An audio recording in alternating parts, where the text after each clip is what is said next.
ഈ രമേശ് ചെന്നിത്തല ആയാലും കെ മുരളീധരൻ ആയാലും ഒക്കെ കോൺഗ്രസിലെ പഴയകാല നേതാക്കളാണ്, ഇപ്പോഴും നേതാക്കൾ തന്നെയാണ്. പക്ഷേ അതിനപ്പുറത്തേക്ക് ഒരു ഏകാധിപത്യം അല്ലെങ്കിൽ ഒരു വി ഡി സതീശൻ്റെ കീഴിലേക്ക് ഒരു കോൺഗ്രസ് മാറുന്നത് പലപ്പോഴും നമ്മൾ കാണുന്നത് ജോയിൻറ്റ് ലീഡർഷിപ്പ് അല്ലേ. ഇവിടെ എല്ലാവരും ജോയിൻ്റായിട്ട് നയിക്കുന്ന ഒരു സമീപനമാണ് ഈ കാര്യത്തിൽ നമുക്കുള്ളത്. പാർട്ടി ഒറ്റക്കെട്ടാണ്. അതിനെ പാർട്ടിക്ക് എതിരായിട്ടുള്ളവരിങ്ങനെ പലതും കഥകൾ പറഞ്ഞുണ്ടാക്കും. അതിന് ഞങ്ങൾ ചെവി വെച്ച് കൊടുക്കേണ്ട കാര്യമില്ലല്ലോ. ഉമ്മൻചാണ്ടി സാറിൻ്റെ മകൻ എന്നൊരു പരിഗണന പാർട്ടിക്കകത്ത് ഇപ്പോൾ ലഭിക്കുന്നുണ്ട്. അങ്ങനെ പരിഗണനയുടെ ആവശ്യം എനിക്കില്ലല്ലോ. ഞാൻ ഈ പാർട്ടിയുടെ പ്രവർത്തകനായി 25 വർഷത്തോളം പ്രവർത്തിച്ചത് ഏതെങ്കിലും പരിഗണനയ്ക്ക് വേണ്ടിയാണോ?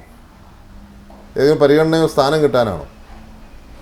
അദ്ദേഹത്തിൻ്റെ മകൻ എന്നുള്ള പരിഗണന ജനങ്ങൾ തരുന്നുണ്ട്, പാർട്ടി നേതൃത്വം തരുന്നുണ്ട്, പാർട്ടിക്കാർ തരുന്നുണ്ട്. പക്ഷേ ആ പരിഗണനയ്ക്ക് വേണ്ടിയാണ് ഞാൻ രാഷ്ട്രീയത്തിൽ നിൽക്കുന്നത്.